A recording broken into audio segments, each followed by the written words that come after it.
সঙ্গে স্বাগত। আমরা বীরভূমের তারাপীঠ মন্দির দর্শন করেছি সকালবেলা। তাই আমরা বিকালের দিকে আমরা বেরিয়েছি সাইট সিন করার জন্য লোকালে।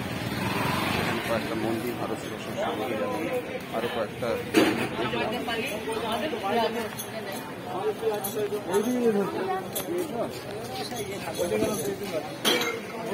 মন্দির, তারাপীঠ মন্দির। মন্দিরে আমরা বাইরের অংশ দিয়ে জাস্ট ঘোরাফেরা করছি।